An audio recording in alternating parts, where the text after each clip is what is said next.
Probably led, at least in part by Will, about what should change around the way we operate. And then as part of that discussion, I have some ideas about some fairly dramatic changes in how we ought to run the FAC meetings from the way they were done in the past. But why don't we start with you, Will, around your perspective on what we should add, delete, change, if anything? Yeah, sure. And as all of you at this table know, the Strategic Investment Committee had been talking about this idea of merging for months. This was not a new thing. It was not specifically prompted by Jim coming in as the new supervisor. And in part, it came out of the fact that most of the people on the Strategic Investment Committee were on the FAC, this group, and the genesis of strategic investment was a meeting of the Financial Advisory Committee now slightly more than 2 years ago. And I'm going to summarize our conversations to say there was a recognition that the Financial Advisory Committee was more focused on the present and specifically engage in the audits of various work by town employees over the course of the year. And we were often responding to and giving comments upon the monthly financial statements as they came up month by month. That was the Financial Advisory Committee. Whereas the Strategic Investment Committee was from day one looking farther down the calendar, and whether it was an opportunity for the town to engage in soon, in a few months, or whether it was an opportunity for the town to engage in at some specific time in the future. Those are the kind of things that we talked about. So that, for instance, we were talking about the pavilion almost 2 years ago when it was not clear when that might be implemented, what kind of funding from the town, from other sources might need to be gathered. But what we were talking about was the value to the town of increasing community infrastructure to get people in Antwerp engaged. And my conclusion, and I think I speak for the majority feeling of the committee, but it doesn't matter because the committee is here, and I'm really just speaking for myself, is that those two things could happen within one committee. Both the attention to immediate financial analysis, what's happening with the T-bills, but also the speculation and here, Steve and everybody, these great examples where the capital plan thinking was in 23 and in 24, which are the kind of documents that we typically looked at in the Financial Advisory Committee. But to say, okay, this is great, and we know there are essential priorities in terms of highway spending, tends up to make up by far the biggest portion of this. But if and when we can identify funding, what else might benefit the town? And I think we can walk and chew gum at the same time. Well, I'm in total agreement. Obviously, I think it's the right thing to do. Plus the fact that we've got access to the latest financial information here. So when we're having discussions about any potential investment recommendations for the board, we've got the latest data.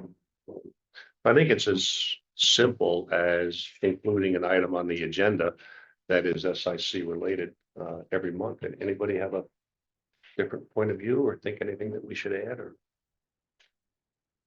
okay, to your last point, Steve, I think I know you don't mean that as a throwaway, but I want to underscore that. I think it should be each of our responsibilities, you know, whether Peter, you were on the strategic committee, whether you, Tom, joined more recently to come to the financial advisory committee meetings thinking, well, wait, what's not on here? What, you know, what could the town be considering? The result of which could be, that's a great idea, but, you know, I don't see any way we can afford that in the next 3 years. Or the result could be, let's talk about, you know, some combination of municipal money or outside grant money or private support, et cetera. Yeah, thanks.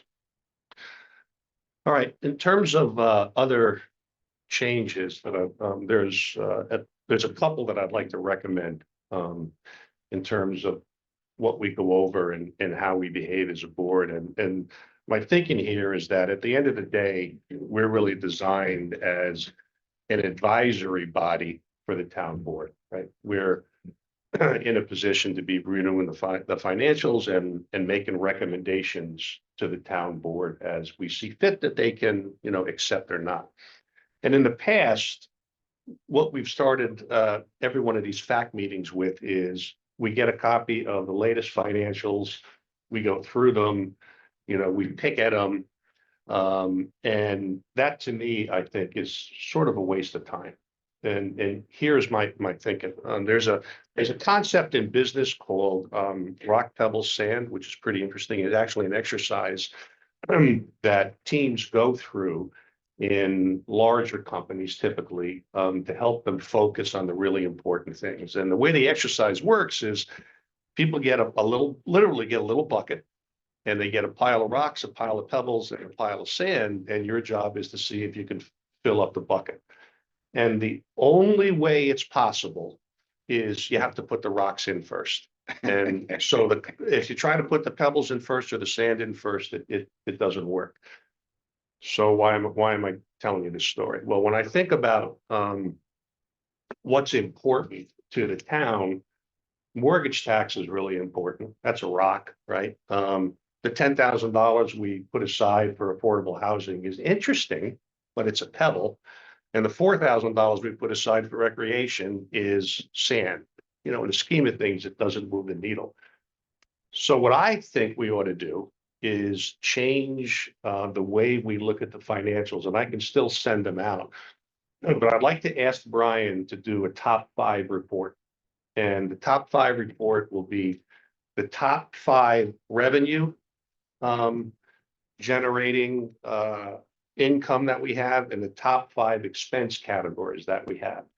And every month we'll have that report issued, and there'll be 2 numbers, percent to budget and percent achievement. So if we have we have $55,000 in the budget for interest income. So every month we can look at this top 5 report and say, okay, at the end of March, we're 37% time elapsed. We're 38% progress on getting that actual interest income. And what that does is 2 things. One, it focuses us on the really important stuff. So instead of me or Carol saying, well, what's this $2,000 here and why is it, you know, copied in that category? We're focusing on the really big things. And then just as importantly for the board, it's predictive. So you could get 5, 6, 7 months into the year, you know, and Bonnie could look at that report and say, wow, we budgeted $55,000 in interest income. We're only at 32,000. Should we make it, you know, an adjustment in our thinking around the budget? So I would like to suggest that we present this idea to the board. See, you could tell us right now if you think it's a good idea.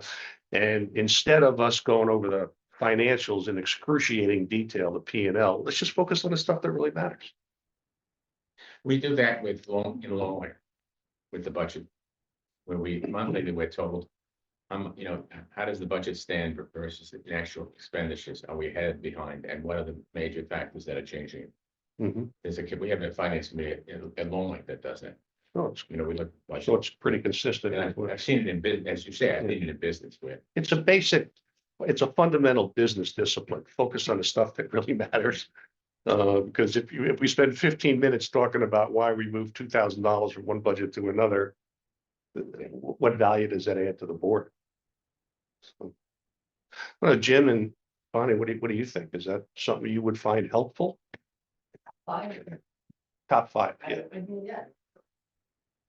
I mean, we can always know where we shot up. Yep. It's me up the report. Yep. You know, I like to do that every month, track what's going on. Well, you can still count on Carol and I at least going through the minutia.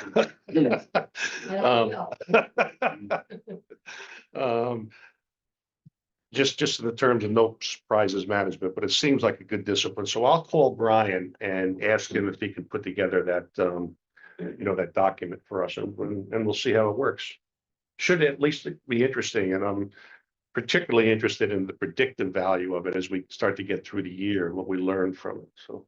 As you know perfectly well, Steve, that there's a little nuance there. Is personnel one category in terms of being a top 5 expense? Yep. Or is it highway personnel, town hall personnel?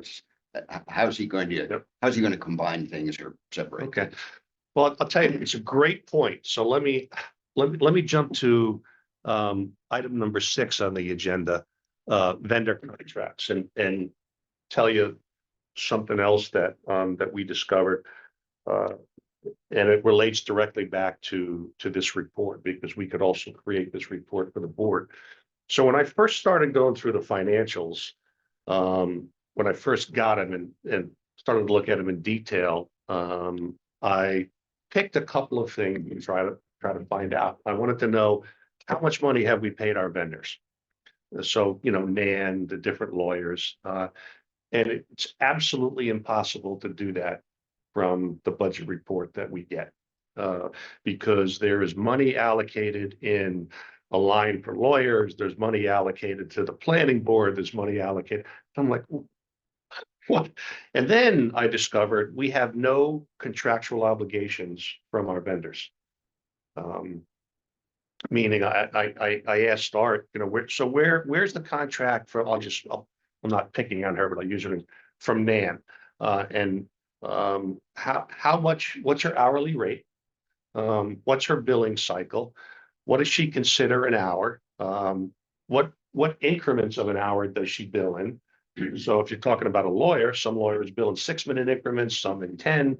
And what constitutes actual work? Well, we don't have any of that.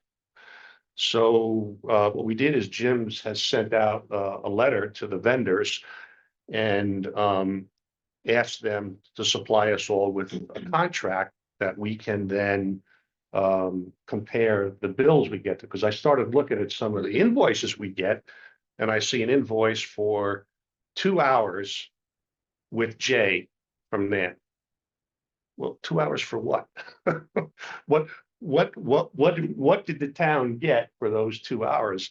And then when you started to look at the numbers, they're big. Like, we paid Nan over $25,000 in consulting fees last year. And I don't, by the way, I'm using Nan as an example. She's really valuable. I'm not complaining about, but it's not a small number, right? And when you start to put, vendors together in the top 5, in the top 5 list, and you look at the magnitude of the spend that we've got for outside support, it's not insignificant. So Brian has created a report for us that he'll start to give us next month, that lists every vendor and how much money we have paid them. So for the first time, we'll be able to look at a report to say, this is how much money we've spent on lawyers, this is how much money we've spent on outside consultants. And so when you talk about vendors, that basically professionals, so some of the biggest expenses like sign off on invoices or providing. Yep. Those vendors are accountants, including those and invoices as well. Yep. In that report. I mean, they wouldn't have contracts. Yeah. But there's really big numbers there too. Well, what would you like us? I look at those invoices. I don't know. Yep. you say parts. You can't tell. What? I Yeah. didn't, what the heck is that? What is, it's just that steel. Yep. Or- But anyway, I just wondered if you, those are hard to pin down, Mhm. but they are significant. I was originally thinking about vendors in the context of consultants and lawyers, but professionals. But we're here to support you. If it would be of value, if we could get that report, I'll talk to Brian about pulling it together. Okay.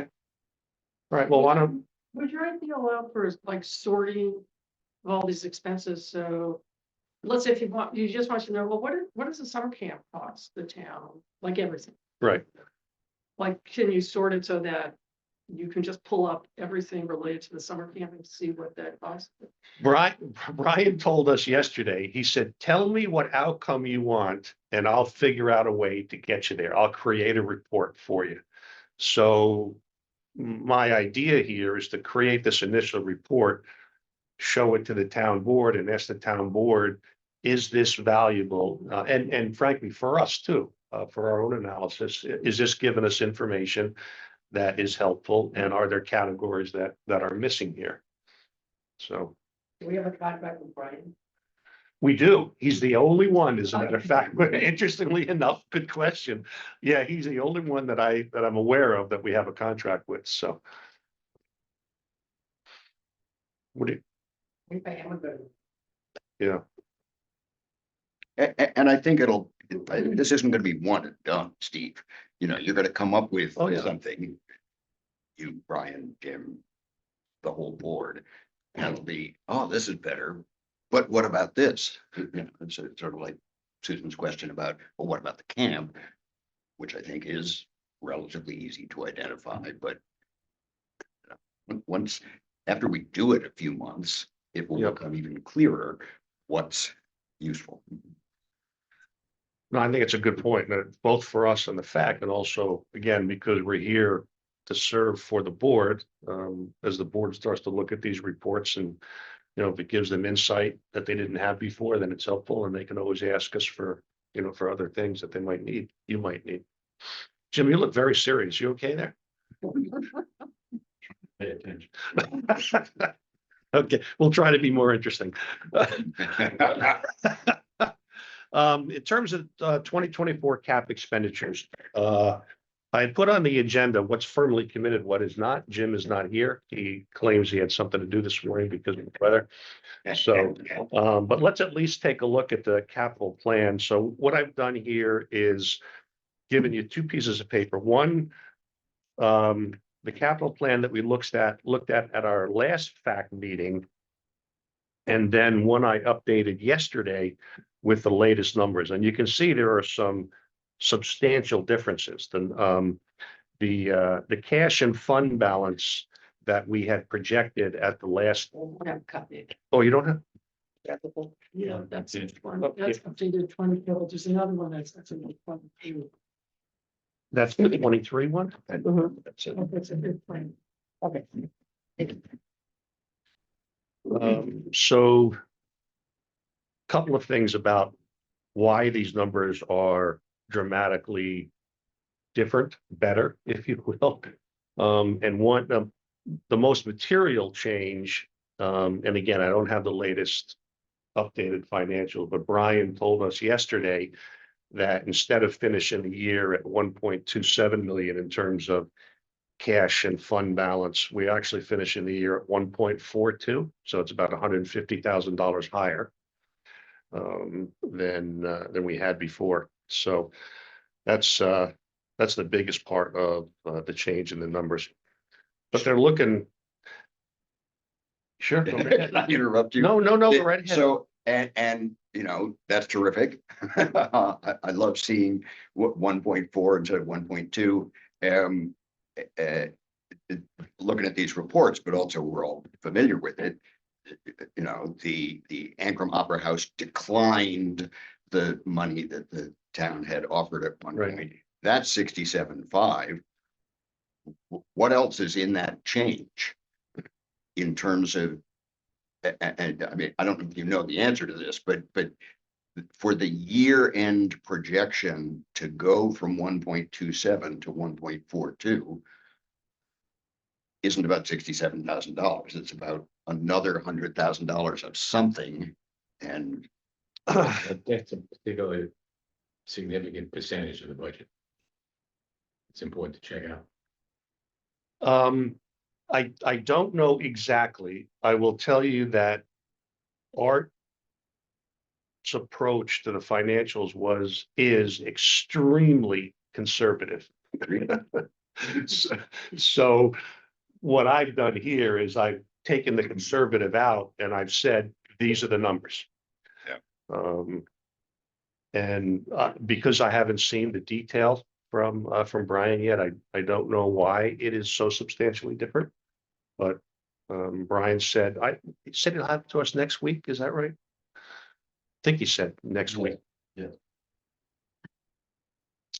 And then also because of that, I can't do the next item on the agenda, which is the year end cash position. I don't have the those latest numbers in order to redo that, but I will have them for the next meeting. Any questions or comments on the only thing I can tell you about the capital plan is that 2024 is pretty much firmly committed, Jim has told me, but there is some flexibility in the out years that if we needed it, Jim has often in the past been able to come in well under budget. So, and I'm sorry, Steve, you're talking about the 450 is essentially committed. yes, 485 in 2024. yeah, that's I put all of the housing number in there and then added it to the 450 for Jim. For the truck bodies. Yeah, for the plow truck and the 2 new truck bodies. So which- he decided not to, he was thinking of loans for that, or was that you, Jim, that were thinking of borrowing the money instead of? Me. It was you, okay, so not gonna go ahead and just buy them outright, or is that I so? don't want to, that's the town board is. Oh, okay. Why don't you feel like you don't want to pay cash? Or, Well, for me, it just seems like a big hit, spending all that cash that we have all in the time. And we actually make more interest on the T-bills than the interest would be on bonds. Yeah, oh, really? Okay. from Now, municipalities, the interest you gotta be rates careful because are so low. the treasury is gonna be after you. No, I'm serious. The treasury is very concerned about this question about towns raising money and then buying investments and making an arbitrage. There was a big deal about that a number of years ago. Really? Yeah, there was a couple of towns in Long Island, and let me just give you a little history. A couple of towns in Long Island would sell debt, had no reason to sell the debt, take the cash and give it to the banks. And the treasury said, excuse me, you're screwing the general public. I mean, not the town public, but the country's public, because you're arbitraging, and that's not the nice thing to do. And there are all sorts of rules that municipalities must undertake when they sell debt to make sure that what they're going to use it for is used properly. I'll leave it at that. There, just for everybody's edification, if you look at just take a look at the 215 capital plan and you see that number additions to capital fund for $50,000, which I've included in the projected cash balance. Well, that's a line item in the general, so it's not specifically allocated in the general highway fund for $50,000. So that's historically been there every year, and that's the reason there's 50,000 in 24 and 250,000 from 24 to 28. So one of Jim's ideas was you could take that 50,000 and use that to service the debt on a bond. So that 50,000. Just sits there. So it's fine for whatever, Sits there. a good idea. I would like to hear about borrowing for stuff Right? instead of paying. I mean, that to investigate it then. Yeah, I think it's If that's true, that you make more money on the people than interest would be. An interesting idea. and the board has got that line item to service the debt for And it certainly wouldn't cost $50,000 a year in debt, so. And you can get. And if it did, don't do it. really low loans. For It's like this housing. 3% or so, yeah, up from like 1% a few years ago. Yeah. In municipalities, it's really low. Yeah, There's an attorney that does the bonding stuff, so I have to call her and talk. because Yeah, your bond counsel will give you advice about the question about how you can balance. But I think that's what she did, Yeah, the truck will be here next month, right? not the truck. No, But- that might not be here till like fall. The truck bodies are, We yeah. got to pay for those.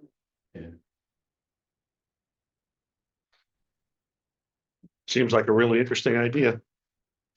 While we're on the topic of money, let's just go over the current T-bill recap real quickly. Yep. We have a lot of money. We have $1.6 million in T-bills. We have just under $300,000 in cash sitting in the money market. We've got about $54,000 in bills through the end of February. So the town is, in pretty good shape in terms of cash on hand. What Jim and I are going to do is that we've got this $300,000 T-bill maturing on, I think it's Tuesday of next week. And we're going to open another T-bill, which will mature in July for 400,000. So we'll get that 300 in. We've got little under 300 in cash in the bank, so we'll open another T-bill of 400. The other change that we've made in the T-bills is that I'm now having them mature instead of towards the end of the month on the Thursday of the town board meeting. So if the town board suddenly had a need for cash, which would be rare, but at least the T-bill's maturing that day and they can go to the meeting and know, hey, if we need to spend some money, we've got it. And if not, then I can roll the T-bills over the next day. But I'm trying to give the town board a little more flexibility around, how they think about using the financials. Make sense to everybody? Yep. Okay. Investment opportunities and pavilion fast track status. So what the board meeting 2 months ago, thank you, Jim and Bonnie, I was asked to see what I could do about fast tracking the pavilion, and it's actually going pretty quickly. And we've now started to get estimates, some rough estimates in for what it would cost to put a pavilion in. We've got, we know pretty much exactly what the cost of putting the slab, an insulated slab down would be and how many yards of dirt, concrete and gravel that we would need. We had picked out a tentative location, which if you drive by Blast Field, you can see where it's staked out. But then we had a conversation yesterday with Jim was there, the other Jim Miller was there, and we have an offer from Fred Stickles to use his machine and maybe some of his time. Jim Stickles, right? What did I say? Fred. Oh, Jim Stickles, sorry. To use his machine to replace the culvert. So there's a culvert that's running from the edge of the driveway that runs kind of through the edge of the field, past the basketball court and out. And it's in terrible condition, been repaired a couple of times. And one of the reasons we put the pavilion, or suggested we put the pavilion where we did, is because the culvert is in such bad shape. We knew it would have to get replaced someday. And we didn't, so we couldn't put the building right next to the basketball court. So the thinking now is, well, why not replace the culvert, since we've got this offer of the labor and the machine. And as we're replacing the culvert, we could put the foundation and the slab down at the same time when we've got the machines there. It's going to cost about 15 grand to do the slab. One estimate we've gotten in, I got from Ruth for $39,000 for the pavilion. I don't believe. I'd be astounded if we could actually build a pavilion for 35. It's good. I mean, it's going to be $60,000. I'm sure.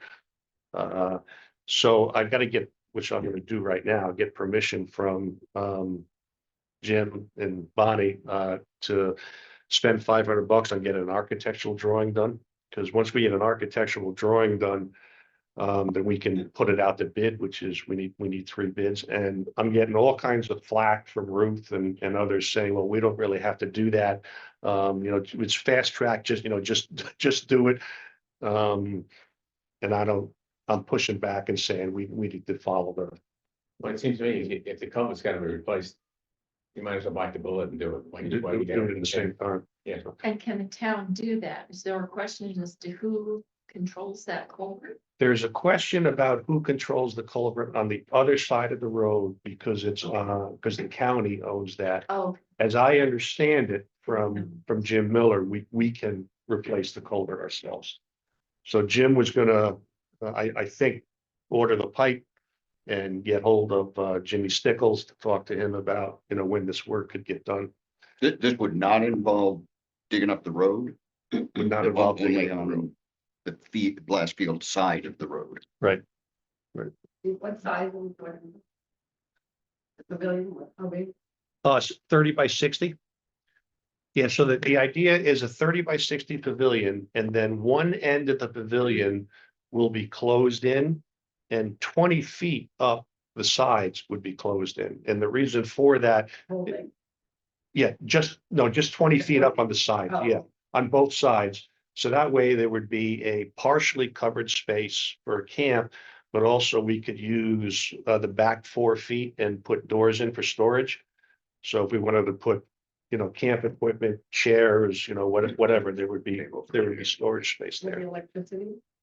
Yeah, we're thinking probably 200 amp service down there, which we would put in. So because the Ankrum Center for the Arts has indicated an interest in using it, it makes sense to put enough electricity down there that, they could use it for, the town could use it for a concert or whatever. and this is treated lumber, is that what, Pressure treated, yeah, it would all be pressure treated lumber. birds nest? What kind of roof? Shingle, we're thinking of shingled roof and also we haven't, because we're trying to fast track this. I haven't talked to you yet, but soon, I mean, it would seem to be perfect place to put up solar panels too. Yeah. That's what they're doing it for. Oh, are they? Yeah. I mean, sort of why wouldn't we Right. if we had that, that much space? So, We're not aiming to get another grant. yep. Do you have sort of a timeline? What are you thinking the construction will happen? Or is that jumping way too far here? You want my timeline? Yes. Yes. I want it done by the time the camp opens, so we don't have the kids here in the town hall. That's my time. Well, that's okay. Yeah, well, I bet I can get the architectural drawings done in 2 weeks for about $500. I mean, And then- this is not complicated. But then the bidding, right? Yeah. after that? I think the bid would be, you get the bidding done in a week. Oh, Or so. I've been in contact with the Amish builders who built the Millerhurst barn. And I talked to them a couple of days ago and they said, send us a drawing and they could do the work in May. so then just thinking about solar, whether it will make sense, one thing would be how it's sited and if they're gonna put some thought into, is it, this is gonna be south facing. North, south, east, west. Yep. Yeah, whichever is the best way to, now I'm forgetting which it was to. Like, for instance, Actually- this roof on the town hall, this side isn't feasible for solar because of the way it's facing, where's the front. Uh-huh. So that would be a, But could you just drop me a note on which, Yeah. so I can think about the orientation and we'll go back down there? Well, where you have it staked out right now, solar panels will be worthless. You're not gonna get much sun in there. We can check it out. Well, yeah, you should all drive by and see. Position or what is it? Yeah, There's so many trees around it. That part of the field, it's right up against the road and. The sun comes, actually down by the basketball court where the sun comes up and hits it. Yes. Because you're facing the roof is gonna be north, south, sun comes up east, west. South, 180 degrees south is what you want for solar panels for a roof. That's the max exposure. Is if you're flat roof looking at solar, but I don't know what the tree situation is there, because a lot of times you need like 60 feet away from the roof. Yeah, now you don't have to worry about trees down there for the most part. So the architect might, I'll send you whatever I can find out, but the architect might also Oh, yeah, I'm sure. know. That's gotta be a thing that they're always worried about these days, putting up solar panels. Right, and I'll talk to Colleen also, because we might get solar on the town garage, if we get that grant, and then, Yep. which might end up covering the town's electrical usage. Yeah, Colleen has been involved in this journey and she's waiting Okay. for so she's very aware of it. She's the one who's gonna write the grant request for us for this. So I've got it For the pavilion. for the pavilion, Oh, yeah, okay. as well as the pool. Okay, okay, I'll talk to Colleen. So is it okay if I spend the $500 on an architect? Is that okay? Do we get to decide? Are there any other, are there any other questions that the architect should consider besides where the building is located for sun or some other things like that? Um, I'm just wondering, I don't- not that I I don't know, think so. you know. Access to electricity is not that big a deal. Now that we know we're gonna work on the culvert, it gives us a lot more flexibility around where we can actually put the What building. about parking? The parking is gonna be right where it is now for the town park. The other thing that we Sewage? the other thing that we said that we would do is we would put in a permanent shed-like structure into which you could put a couple of porta potties. So they would be sheltered and private, and you wouldn't be able to smell them in the pavilion. So now we'll have to relook at where that would go now, because we're moving the pavilion over to where we actually had been thinking we'd put the shed for the porta potties, but we're trying to make this as uncomplicated as possible. We're not worried about running water. We're not worried about septic. And was there any flooding issues? Or- Definitely it gets really, really wet in spots, and if you go down and see where the pavilion is marked off now, you can see that we've kept it as far as we could from the one corner down near the firehouse, which is extremely wet. And we knew we'd have to build it up a little bit there, but I think that issue more goes away. I'm not an engineer, but where we're gonna put it now, once the culvert is done. The, and, you all saw a comment that I made about, shared by email in terms of possibly pursuing the grant, and, if Jim Stickle does X $1,000 worth of work, include that as part of the expense, and then his donation is part of the income. And that's not gonna slow it down one way or the other. It's just, it's paying attention to those. I think ultimately, to get the pavilion up by the time camp starts, which makes perfect sense, it's unlikely that Colleen or anybody is going to, get some grant decision made in that time. Totally agree. But the more that the town can continue to think of this as part of a bigger whole, this is what's happening with the culvert, this is what's happening with the pavilion, this is what's happening with solar. This is, we don't have the answer to this yet, what's happening with the pool. This is what's happening with, restrooms and so forth for pool use or for camp use or for private use. That can be rolled up into a grant request, even though some of the work has already started and some of the expenses have already been affected, so that maybe in 2025, Ancrum is getting an application in, and a decision and a check for $100,000. Yeah. Which is to underscore my saying, yes, Steve, do exactly what you're doing in terms of the $500, the architectural thing, et cetera, because that paper trail is the potential to leverage support from outside of the town, Mhm. as opposed to, just do it and, we'll think about it after. Gotcha. Can I make one more comment? Please, Capital absolutely. plan, seems like every year, things on here that get put off. Kind of related to the land, but since the kids are here a lot and so on, I think that we need to do some work on the town hall. We do have, the carpet, and I think the roof's gonna need attention, and, we've done the list every year and never gets. Maybe that could get pushed up. Okay. I'll pay attention to it. Look, you've heard me joke about this carpet, right? Yeah. For years. It's god awful. And the tables are getting. Yep. Could be, not, I wouldn't think it'd be a lot of money. Yeah, we have 8 of these new 6-foot tables that we're using today. We got them we actually funded it out of the money we had gotten for Winterfest and bought them from Costco. And so we got 8 tables for, a couple $100. So, but the rest of them in there, the 8-foot tables are in terrible shape. Yeah. They're rickety and From the camp too. Perfect for the camp. perfect. Perfect for the kids. So if anybody's gonna get hurt, right, jumping on them.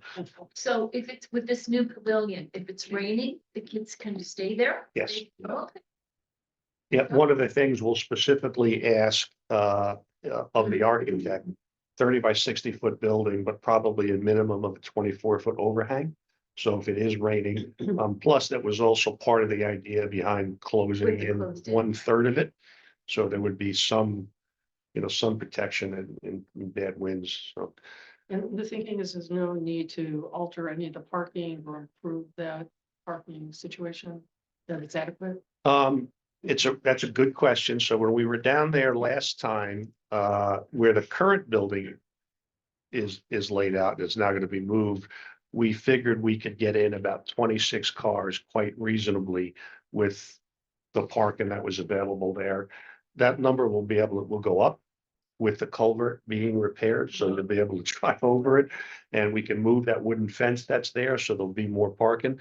The other thing is that David said they are absolutely, positively going to spend the $4,000 on upgrading the infield down at, I think the board had given him some money. I know the board gave him some money for that. And apparently the people at the members of the firehouse are anxious to have that field updated and use it, which should be fantastic. And even though where we're talking about putting the building now might, cut some of the yardage off left field, in the scheme of things, it's not that big a deal. And gosh, that would be cool if it actually got fixed and used. Has anybody talked to the homeowner in that house and what their reaction is to all of this? No, Okay, I'm just wondering if we should. I think it's just inviting debate. Oh, no, I agree with you, but I'm just sort of wondering, should we consider that? I'm not gonna. Okay. If anyone else would like to. I'm certainly not volunteering to do that. To knock on his door and say, hey, we're gonna put a pavilion right next door. You okay with that? But imagine when the owner moves on, that building, that piece of land comes up for sale. I think the I think town it should, was for recent, Oh, really? the past couple of years. anyway, but going back to the comp plan and all the glorious thinking about developing the center of the hamlet and so forth. It's the town might want to think about alternatives to that house just passing to some other owner. And instead, expanding the little store or whatever else. Well, affordable house somehow. So the other, Well, there's another subject that hasn't been brought up. The intersection? It's been going on for 20 years. And one of the biggest ways to really improve that is to get rid of the tinsel. That's the one that's falling down? Yeah, And that's the one that did just sell fairly, You re- that did pass ownership fairly recently. Yeah, and in fact, you said you had met the owner, the new owner? Yes. I stopped and talked to him one day. and, When did it sell? Within like the last year or so? It was last year. Oh, yeah. Anyway. Oh, 2 weeks ago, he called. I know from kindergarten to where he is now, his whole life. I was on the phone with him for an hour and a half. And originally, when I stopped and talked to him, he was up on the roof one day tearing a chimney down. Oh. And I said, you wouldn't be interested in selling this? And, no, not really. I'm getting grants. I'm gonna fix this place up. Mm. And, he's been in so many things. Anyway, he lives in a barn in Catskill. I'm not gonna tell you his whole story, but It's getting interesting though. I think now he's at the point where I think he's starting to realize that he bit off more than he could chew. Cause he said, you know, I might be willing to sell. Huh. But he must have talked to somebody after I talked to him. And for some reason, he had the idea that we were gonna take the house. I said, no, we would never do that, or at least I wouldn't. I never have believed in eminent domain. I don't like it so. But I think he's at the point where he will sell it to us. And that's another expense that and I've mentioned to Amy, you know, because this is her. I mean, I'm working with it, because I look to see it fixed myself. But I told Amy, I said, you know, you gotta see if you can find money somewhere, Dee Dee Barrett or Hinchy or somebody, you know. Any idea what, Buy the house. If they redo that intersection, is that house gonna stay there, or whatever's gonna be? No, the house gotta come down. Yeah, I mean, This is my idea, actually, if we can get the house and the barn next to it, tear them down. right, Improve the intersection. right. And we would still have room to put a little parking area there for like the Opera House or. Yeah. But there's no hope of ever rebuilding that intersection, is there? No, it's Well, there could be improvement, but I don't think that's a state and county, you know, we really can't. Yeah. Well, what does it cost to, I mean, what do you think, we know? Monica, I asked Monica, she said he paid, I had heard it was 90, she said 68, so I don't. Yeah, something in there. well, that's not prohibitive. That's not that. I mean, That ended up saving one life at the intersection. $68,000. Yeah, All it would take would be one. Just two other quick things on the pavilion. But great. The two other ideas that came up when we were down there, and I'll talk to Amy about this, but one idea was, if you're in the parking lot of the little store, look to your right. Would it be possible, would the county consider putting up a blinking light, you know, a slow down blinking light there, so that as people come around the curve, Yes, and maybe even one that we could turn on and off whenever there Yes. were events there? I think that's a great idea, like if anyone's doing an event and expect a Yep. lot of people. Yep. Put something like. Or even at camp pickup every day. Make it a four-way stop. Instead of having a light at all. State won't do They it. won't They won't let you put stop signs in. they won't do it. That's like the easiest, simplest, most. But I Sure. think we've got a different location, not. At the intersection. Yeah, no, I'm not talking at the intersection, I'm talking But- down, Yeah, towards the Taconic, yeah, appeal, right? What would happen? I think the county, yeah, I was Yes. thinking like a movable stop sign that's, you use it when you need it. almost something like that, but I'll ask Amy about it, because it's a consideration. The other thing that idea that came up is, putting a crosswalk in from the little store to the driveway. So that if people were, wanted to buy lunch or breakfast at the little store and then go down and use the pavilion, It's there would, scary crop. it's scary to cross there. I actually have a DPW committee meeting on Wednesday. Oh, great. I'll talk with the big boss and The engineer might even be there too. Okay, I'll talk to him about that. great, thank you. Back to the pavilion and all that. So right now the kids use the bathroom at the pool. For summer camp. Those that make it, I guess, yeah. We're talking little kids. I see more of my 6-year-old grandson's butt, you know, from not making it to the bathroom, so, yeah. Oh, yeah, they put a porta toilet there. It's, Oh, they do, okay.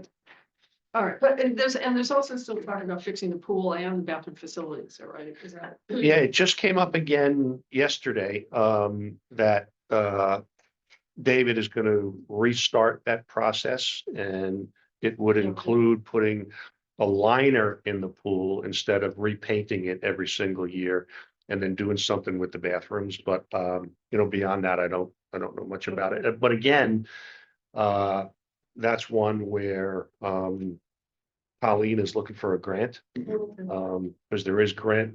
Jim, you had mentioned something about, just came out. Yeah. A couple of weeks ago, This new fund from the government. yeah, all of a sudden the state goes in swimming. Right, yeah. Yes. Is it an election year? And then there's the lifeguard question. Oh, yeah, well, that's a big problem, it seemed to me. You can't find It's lifeguards. okay, I know, it's true. just two other items. One, impact on the budget of dissolving the lighting district. Colleen, suggested that we consider that. I don't know enough about it because I haven't Mhm. talked to her yet to understand what that would mean. She knows quite a bit about it, so I'll talk to her about what she was thinking, and then we can talk about it at the next meeting. And is the reason to just spare the people in the district those taxes? I actually don't know. Oh. I don't know what Well, I her think thinking is logically, behind it. that should be a town expense rather than the people who live in that area. Do we know, when they switch to LED bulbs and those light, fixtures, do we know what impact that had Must have had on the budget? significant impact in terms of cost of electricity, but still. So the cost to the town might not be as much as it was, let's say, 5 years ago, or do we know It that? just seems to me that it should be, since it's such a major, it's the downtown. That should be a town expense rather than having a special district. I don't know, I mean, you know, I think Well- there has to be a district created at some point. Yeah, I think you have to have a referendum. Yeah, I don't know. oh, you have to have a rec, yeah, I guess like the library. Because if there's, Yeah. like, if there's. Do we had a referendum to support the library, I assume that, yeah, okay. I mean, it just seems to me that this is the town, you know, this should We be a all town benefit. expense, not just the people who live there. I think the reason it came up was because we have the lighting district here. There's streetlights in Agrodale that There's none. aren't in the lighting. Oh, line. wow. Right. So So why are they having to pay for them here, but the town's not paying for them over there, but, Yeah, or vice versa? Yeah, I thought it was the other way around. Anchordale has a lighting district and they have. No, to pay. now it's the town that has the lighting district. No, Well, we've got $5,000 on a line item for lighting district in the budget. I don't even know what it's used for, but I will talk to Colleen about it and her thinking about it, and And I think legally, you have. Like if there's if there's town water, have to create a Yep. district. Right. Or sewer or whatever. yeah, well, that makes sense.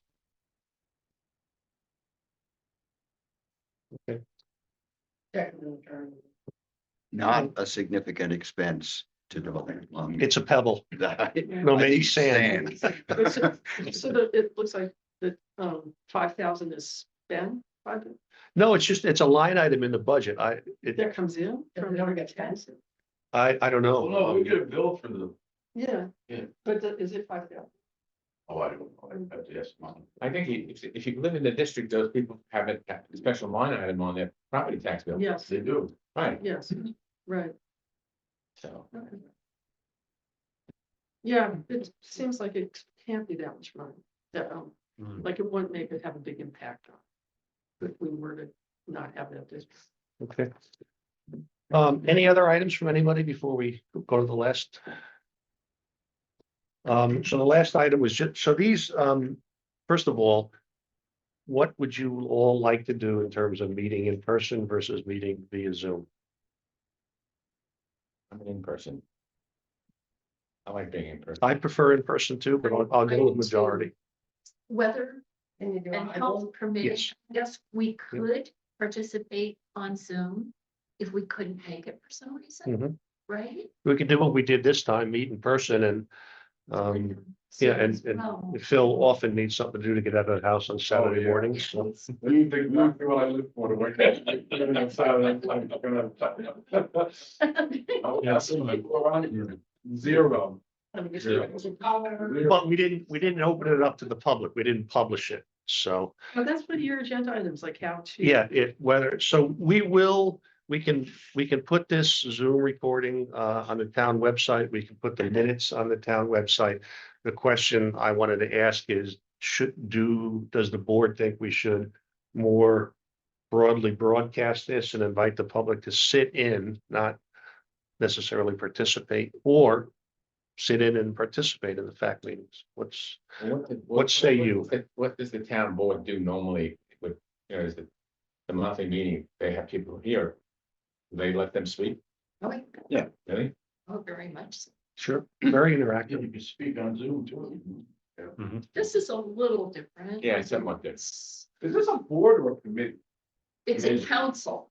Council. I have to look that up. It's a council. There are rules about how many people have to be in attendance to let people that are, I guess there's no voting, so it doesn't really matter.